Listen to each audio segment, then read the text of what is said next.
We always say, I think if you were trying to define cool, I can tell you what's not cool, and that's when people see you try. We're all trying, but when they can see you try, in our society, it loses it. I love watching skateboarding. I love watching even snowboarding this past week or things like that, because it looks effortless. Tennis, watching two great tennis players at Wimbledon, looks like, man, I could go out there this weekend and probably, but it's so difficult, but it looks like it's easy. We celebrate that as a society. That's why we love football. That's why we love sports, because the greats make it look easy.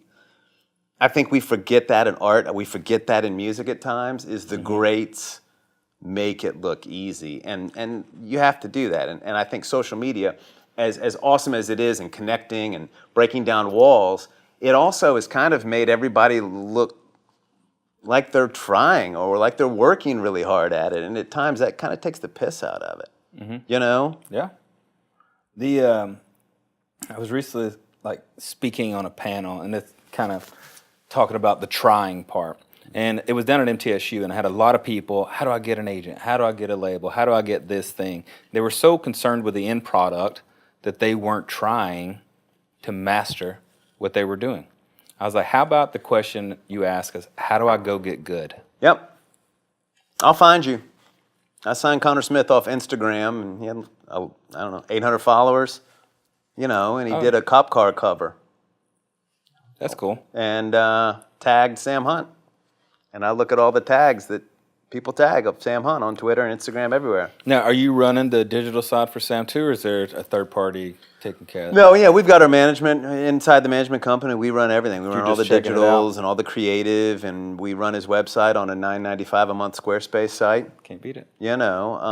Just because we want to be hands-on every day. Sometimes I'll walk over there and go, hey, let's put a quote at the bottom of his page today that says, are you making good decisions? And then 2 days later, I'll come back with an Abraham Lincoln quote or something. I just like being able to manipulate and change the little things every once in a while. Sure. So I always like with each guest to go through and kind of fire off some quick questions. Sure. And get your opinion on who all the viewers may be. Yep. In case we get lucky and we're right on one of them. So quick piece of advice for each of the following. Someone that's either already working in the music or creative industry that's trying to level up. They're trying to get that Mario raccoon tail, the next thing, the next place. One piece of advice you could give to them. Be independent, be unique, have a voice, have something to say and stand behind it. It's the scariest thing to do, but boy, it makes you stand out really quickly. And it's either going to work or it's not. If it works, great, you're a genius. If You'll find out quick. At least you had an attempt. A good artist, they're already out there grinding, they're writing, they're touring, they're creating, they're doing all the things, but they're just not at that next level yet. Easy. Write a hit song. Yeah, right. That's it. Doesn't matter what you're wearing. Doesn't matter. Don't tour. Don't play shows. Nobody wants to see you until you got a hit song. That's just the way it is. There's some people will argue with that. There's some outliers, and that's fine. Awesome, good. I'm in the business of selling out arenas and amphitheaters and having big hit songs on the radio. So for me, gosh, I meet with so many bands that I go, look, you're spending all this time and resource on managing your socials and coming up with content and doing an acoustic cover and all the different pieces that they do. And I go, just stop all of it. Go away. Write a meaningful song. And everything else goes to support that. I think too many people are focusing on our entire industry. This is not just bands. Sure. This is most of the industry, is that they are focusing on what kind of shine to put on a turd. Sure. What kind of cloth do we use? I don't know. Do we use this? But, I'm going to... At the end of the day. Hit songs. And then just take a picture that's in focus and spell his name in English. I don't know. That's it. Sure. It's as easy as that. Everything else can be caught up. Everything else. We have people here in this town. I'm one of them. I can put the right clothes on you. I can take the right pictures. We can build the right brand, the right message. I'll get a band put together, gear, in-ears, bass player, lighting show. We can do that. That's easy. That's money and time. The song. the product. That's the thing that we're everything. in, that we do. Yeah. Music. It's everything. So literally, and I know that sounds so simple and a little, but it is everything. Yeah. How do I get good? Write a hit song. Same thing I saw earlier. This is how you do it. Go work on your craft. Yep. All right. Entrepreneur, grinding, doing their thing. How do they scale their business? What are some of the most impactful things you've done over the years to help get you to the next? Spend your money. Don't be afraid Figure out a way to start reinvest. making it first. That's tough. Sure. But once you start making it, spend it. Don't be greedy. Like if you grinded for 10 years to get to a success and then you start getting that success, don't think that, oh, now I'm just going to buy a nice car and go play golf. Use those assets and that money to grind another 10 years and literally put it all back in so that you can play golf in Forever. Italy and then where, like really grow big. I think we talked about this before the camera started rolling. I think too many people, once money starts coming in any form of success, they think that's their money. And a lot of entrepreneurs that own their own company, where it might be their own name, or they're just an independent like myself, who they think, oh, that check that comes in has my name on it, so that's all of my money to put in my account and go spend on my family. But my wife and my family and I, we look at it as, oh, this is our percentage that we can live off of. And this is the percentage that we're going to put back into the company. And that's hiring more employees, taking more risks. I signed a band a year and a half ago and I lost 70 grand on them. Hey, sucked. Blessed that I had 70 grand to waste on a band. But you look at that and go, but I'm glad that I at least went for it. Because I could lose 70 grand 3 times. And then the fourth one makes me 4 million. Sure. It's worth it. Love it. So spend your money. Don't get, play offense. Don't play defense. That's the key. A brand looking to leverage the power of music. Obviously, the big ones out there that have played in it, all ABs, they got it. The Bows, all those. So there's a Deep Eddy. Yep. For instance, they want to get in. They want to attach to an artist. They want to start playing in the industry and leveraging music to reach those fans. What would you say to that? I think, especially for these acts or these brands that are not just coming in saying, hey, we're going to cut you a big check for this thing. A lot of them, the big ones are very easy and defined. Mm-hmm. I think the smaller brands coming up that want to be a part of it, you have to come to a team, an artist or a manager with a couple different things. We're not all just looking for a check. That's not what branding is. We balance out the check versus what else you can bring us. A lot of times it's, what is your reach? Can you get into this market that we're trying to get into, to these fans that we have had a hard time connecting with, and you can give us access into there? Well, now your money's secondary, because I can go out and always make more money. There's so much easier ways to make money than taking a brand check. If you're big enough of an artist to get a $500,000 brand check, you're big enough to go play a $600,000, $700,000 private show where nobody knows about it, and it's an hour long, they're eating chicken, and it's, Sure. Just go do 2 of those. But to do a real brand partnership, it's what can you get for us? What else can you bring to the table besides money? Sometimes we found a lot of success with people that come in and provide content. Bose came into the street party. We threw a free street party on the 1-year anniversary of Montevallo down here in Nashville. And we had about 10 or 12,000 kids come to the street, and they filmed it. That's all they came in and brought a documentary crew that filmed it. And it was beautiful and it was really good. That's what we wanted. That went so much further than a check at that time, which we really didn't need. Yeah. So finding those things is big for us. What else can you bring to the table besides just money? Love it. We'll kind of move towards wrapping things up here, but I want to get your opinion on some of the things you had touched on earlier. I noticed it the first day that I'd met you when you came into that CMA thing.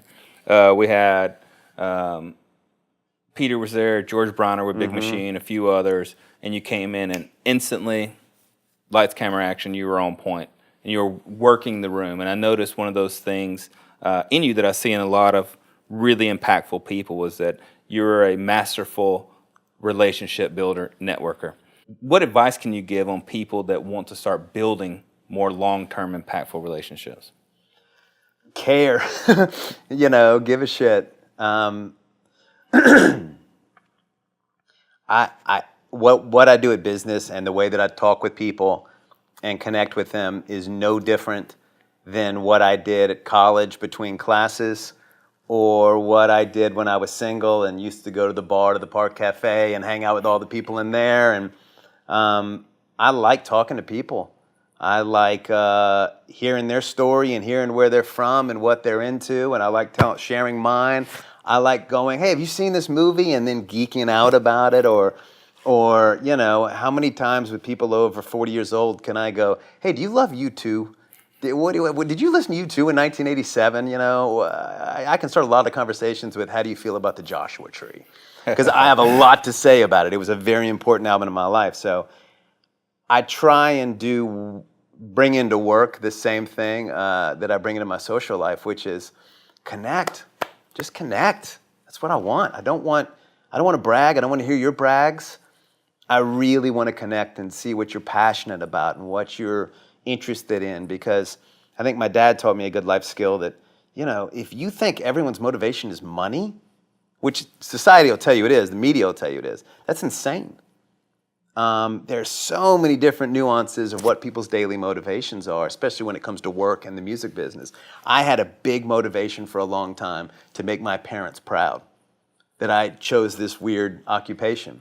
And when Keith Urban hired me, I remember like maybe 5 months after I was working for him, we were doing, we got together one last time on the Christmas break to do the Christmas liners and the New Year's liners and stuff. And when we were leaving, I wasn't going to see him for about a month, and we gave each other a hug, and I said, hey, man, can I just tell you thank you?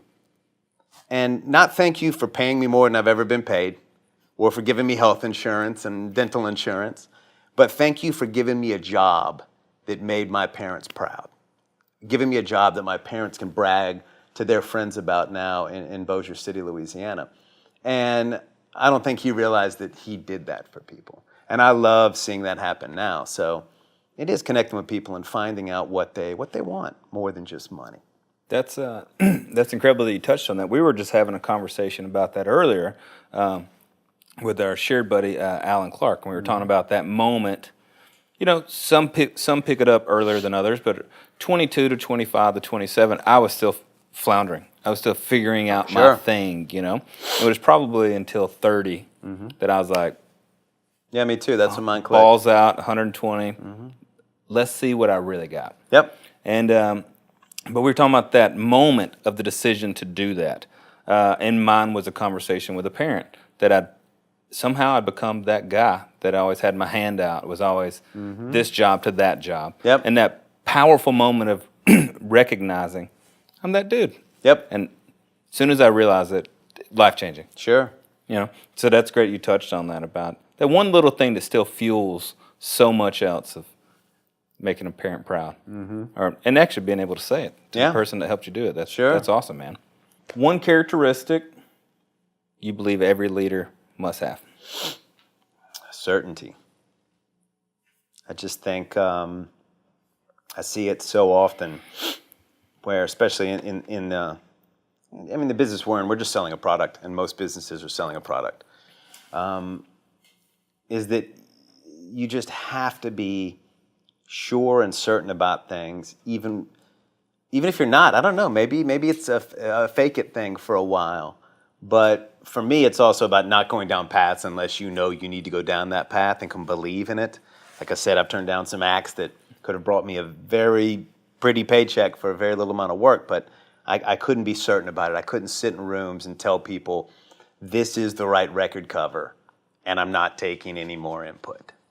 I think that's a great quality of being a leader. It's not being stubborn. It's not being forceful or overbearing. I love input from my team, but at times I have to remember that I'm the leader. They're my team. And if this fails, I take that on.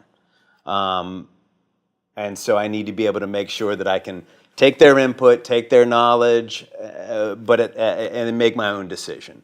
What is the best decision for my company, which is making the best decision for my artists. Sure. But I think that's a big thing lacking nowadays, and a lot of people I deal with on a daily basis is they don't want to raise the flag. They don't want to raise their hand and say, this is it. I got something over here special. Everybody look at it. Because what if it's not special? I can't think like that. I got this kid, Connor Smith, I'm 17. I'm running around the town like screaming it to people. This is the future of our industry is what I'm telling them. You say it with so much clarity and certainty. As soon as you mentioned it over there, I was like, dope. I'm going to check it out instantaneously. Sure. Yeah. So maybe that's just insanity or something, but it's like, I think you look back at a lot of great leaders who've done a lot of good stuff, and that's what they had. You know, that's one of their common traits. Well, you said decisions there a few different times. What values guide your decision-making process, and what does your decision-making process look like? Is it all gut? Yeah, and is it true? That's kind of abstract thing, but is it true to me? Does it feel true in my heart that I want to follow this? Is it true enough that I can stand up in front of everyone and raise it up and go, this is it? We don't make, even if we make weird looking things or weird feeling things, we don't make them because they're weird. We always say that inside the Sam Hunt's camp. No weird for weird's sake. No abstract for abstract's sake. It all has to have something. But I think more than anything is we keep doing it, and gosh, we do. You wouldn't believe how many versions of everything that we work, from a tour poster to a song, hundreds sometimes, up to the last minute, or we'll stall things. But to us, it's doing it over and over until something hits you. And I don't know what it is at times. But you know as soon as it happens. Oh, I know exactly when it happens. And then you stop. Then you have to know when to stop too. Stop looking, that's it. And that's art at its fundamental is, why did you put that there? Why did you make that choice? I don't know, because it seemed true. It seemed what needed to be said. Yeah, you nailed it on the knot. Don't overpick it once it's done. No. Sometimes it's just done. And trust yourself enough to go, this is it. Sure. You know? What is your most effective daily process, your daily habit? Every day, I do this. This gets me in the zone. This gets me to where I'm going. I think at times I have to find time, and a lot of times it's in the car as I'm driving to work, or I come into work early. I work in an office with all my team right there in the office with me. It's just a big living room, basically. And I'll get in about an hour before them in the morning, and I need to consume art as a consumer, as a fan. Without judging. Without thinking about how many it sold, did it win an Oscar, was this person revered as a great painter or photographer. I need to be able to just look at things, listen to things, read things that are just beautiful or impactful or connecting. And remember why I do this. Because if not, for me, coming from that punk rock background and now being in a very pop elemented world, I can feel like a whore very easily. Sure. And I don't, that'll stop it all right there. So at times I got to remember, just be an art fan as well. Well, you nailed it. Why we do this. It's easy to get caught up in the day-to-day, and you forget how powerful music is and why we all started to do this to begin with. I love that. What's the greatest piece of advice you've ever received? Oh, God.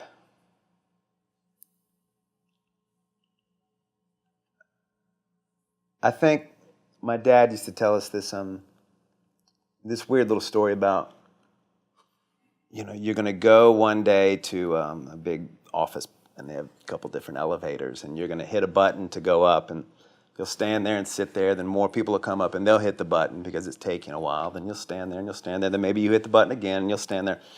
And at some time, somebody in that group needs to decide this elevator's broken and it's not working, and that staircase is right there. And once you go to that staircase and go, I think the elevator's broken, everyone else will follow you. He always wanted us to be the first one to go to that staircase. And so for me, you asked me what I'm interested in the next 5 years. I think that there's some things broken in this town, and I want to be the first one to go, hey, this is broken. Let's all go this direction. Sure.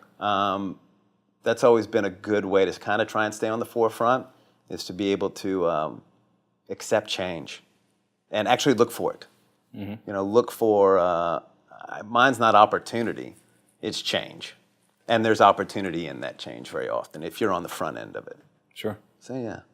No, I've asked everybody this question. It's a little left of center, but we got into a really deep conversation, a bunch of buddies and I. Wait, can I go back and tell you what was on my head? Because when course. you asked me what the best advice I've ever had, I don't know why my gut said it was kick out the jams, motherfucker. I don't know if you've ever heard that song by, anyways, never mind. It's We'll the first go punk back, song we'll ever. edit that in, play it right there. Please don't put that in there, okay? No curse words on there. Edit that out, but that was That's mine. funny. Yeah. That's cool, man. So we went to this circle and nobody could remember. We couldn't decide. So I was like, fuck, I'm going to ask everybody on the show and we'll see who all remembers. Were you an LP album guy? Yeah, sure. You remember what your first one was that you bought? On money, I bought it. Yeah, and I've got it. Well, it wasn't bought for me. It was given to me, and I've got a picture of it in my office, actually. It's not framed, but it's a Polaroid from my 5th birthday, March 18th, 1980. And my Aunt Cindy, who was my mom's youngest sister of 4, she was super hip at the time. I mean, she still is, but she was she's probably 20-something at the time, you know? And she bought me Queen, the Game on vinyl because I was just obsessed with Freddie Mercury. And there's this great picture of me with a bowl cut in front of all my friends who had no clue who Queen was. And I just had the biggest smile on my face. And I've got Queen, the Game on vinyl. That record and that band just That's awesome. floored me. Cassette tape. First cassette tape you bought. Gosh, that's going to be tougher because that just seemed like something that probably came down from my brothers. Sure. But I do remember the most impactful group of cassette tapes this must have been 1987, 88. And I was living in Virginia on a military base, Langley military base. My dad was in the Air Force. And a kid moved down the street named Tyler something. I don't remember his last name. But he had just moved from the military base in England, right outside of London. And we were the same age, and my parents got us together to hang out or something. We must have been like 12 or 13. And he came in, and he made me all these cassettes. And it was The Cure, Joy Division, New Order, the Smiths. Yeah. Is that how you were introduced to that? And that just blew my mind. He gave me like 5 tapes. I think one of them was the Jesus and Mary chain, and I remember I couldn't keep that one in my thing. I had to like hide it under my mattress because my parents would have seen it. But that group of tapes changed my life. Do you remember the first CD? I do. The first CD was a very obscure band called the Blake Babies out of Boston. Actually, the guitar player John Strom is now one of the main lawyers at Loeb and Loeb. He's in the music business here. But I remember having to look very hard, but I found that one, and that was the first one I ever bought. Do you remember your first download? Gosh, absolutely not. But I would imagine it was something by Modest Mouse or something in those days. First stream?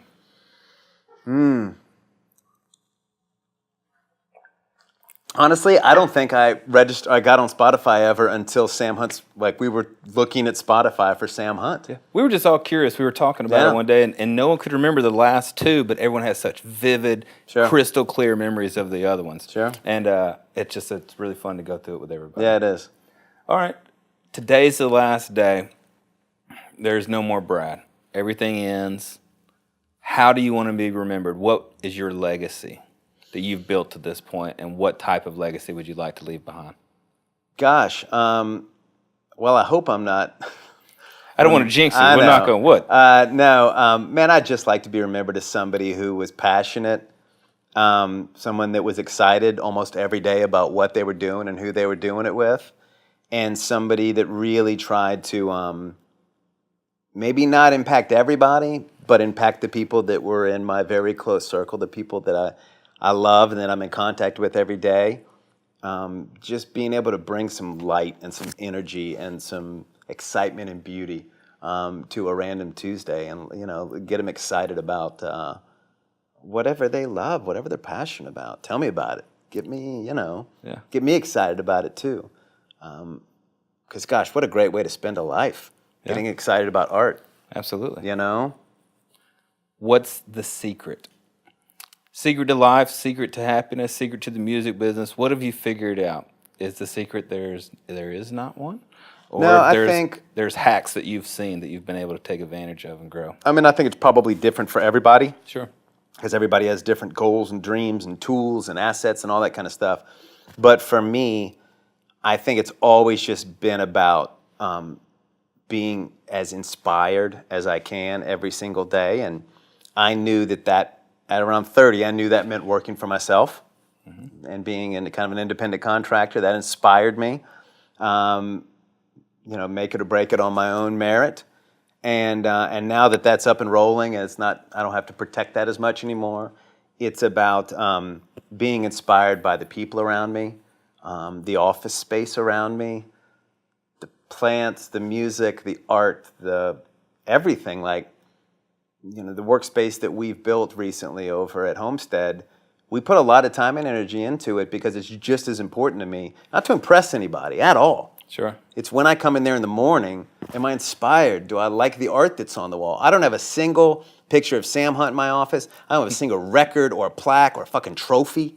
I've got art, paintings, photography, because I'm sitting in there all day. Sure. I'm not trying to impress myself. I'm trying to inspire myself. So for me, that's been my secret, constantly chasing inspiration. And if that means quitting all this and selling it one day and going and being a teacher, and then after that, painting like George Bush Jr., just weird pictures of people, great. I'm all for it. When I left Keith Urban, which seemed crazy to do because I had a great job, and I went to jump in a van with Sam Hunt, Keith's wife, Nicole, who I got to be good friends with, she knew that I'd been a booking agent and then quit that and picked up a camera and did that for a few years. And she was just like, you're going to do great at this, and I can't wait, and I'm so excited about when we just hear about you dropping out of all this and moving into, I'm going to be a chef and I'm opening a restaurant. I think she saw in me that I was just constantly chasing inspiration. Yeah. Whatever that means and looks like. The Golden Rules is the name of the show, and we try to touch base on the golden rules of life, the golden rules of business, whatever that guest truths are. So I approach this final question, and something we call FORM, F-O-R-M. What are the golden rules for each of them to you? So, golden rules for family. Oh, gosh. Intimacy. Be open with my wife, with my child. Be honest all the time. But constantly working at connecting. Golden rules for occupation. The exact same thing almost. I think I lay off. I'd like to think I lay off the intimacy at work, but my employees wouldn't tell you any different. They know everything. I mean, like, we all know everything going on in life. But for me and my company and the people that work with me, they know that it's about connecting. It's about, man, we spend a lot of time in a room together. If we just talk about numbers and money and things to do, what a boring life. Let's talk about inspirations and fears and feelings and hopes and all that kind of stuff. So for me, I found a lot of success with the people by being close to them, being open to them, and being honest with them. Being vulnerable. Real. Yes, yes. Golden rules for recreation. Oh gosh, this is just me. Just your truth. For mine, it is turning my head off, figuring out a way to turn my head off. Because my head it runs at a very high speed, it seems like, and so I find my recreational moments are trying to find things that really, and sometimes a walk at Radnor in the park is not going to turn my head off. I play, not a lot, but I play Xbox, and my wife has learned what that is to me, what that means in my day or my week. When I wrap a long week and on a Friday I come home and go, babe, I'm going to go shoot Nazis for an hour. Sure. And I go in and get Call of Duty, and it's just enough to get my head out of everything. Just to turn off. Yeah, or I play drums as well, and so putting some music on and playing drums along with it, that is enormous for me, more than travel, or my wife has learned I don't lay around on a beach very well. I don't do that very well. But finding an activity that's almost so numbing and repetitive that it can get my head out of the game and just get me to rest a little bit. Golden rules for motivation. I mean, I think it goes back to a lot that we've said today of constantly chasing inspiration. And I don't think that that's necessarily hard, chasing inspiration. I think what's hard is when you're inspired by something taking the leap and jumping out to get it. So I think more than finding the inspiration, it's believing in yourself enough that if you jump out there, if you put the baseball uniform on and grab the bat and walk out there in front of everybody cheering, you got a way better chance at hitting the ball than sitting back there going, oh, I don't know how to hit a ball. So for me, it's jumping every once in a while, taking risks, believing in yourself. Well, that's awesome. We, to wrap it all up, what I normally have each guest do is just share one final impactful truth, and that's with whoever the viewers are out there. And from everything I've taken from you today, it's staying inspired, it's being your authentic self, it's pushing drastically 120% in a direction of your dreams, being open and real and passionate about your artists or whoever else you're working with. And to me personally, that's very inspiring. But if you could reach out to whoever the viewer is and share one knowledge bomb, one thing that's going to help push them to the next thing, one thing that's going to motivate them, whatever that is for you, your truth, your golden rule, if you would, share some. Gosh, share I think some knowledge. mine is a definite ripoff of something that Gary Vaynerchuk says a lot, and it's just you're going to die. We're all going to die, and probably get sick before that happens. And so for me, it's really about accepting that this is our life right now, and it's moving every single day. And if you take that time and energy, you only have a certain amount every day, and you worry about what your parents are going to say, about what your friends are going to say, or anybody. Gosh, that just puts so much weight on slowing you down and burdening you. And I think, knowing that time is going to end inspires the hell out of me. And then as well, because it's the first time and the last time we've ever done this, there's an urgency in the idea that this is the last life you get. This is it. And then for me, there's a freedom in knowing this is the first time we've ever done this, and we're going to make mistakes. I think our society puts so much weight on mistakes, and I welcome them. Literally on New Year's Day, I prayed. One of my prayers to start the year was, humble me, allow me to fail, allow me to learn, put me in things that I'm going to fumble at or stumble at. And so I think that's a truth too, that it's okay to mess up. It depends on what you do once you mess up. That really is character of a man or a woman, I think, Absolutely.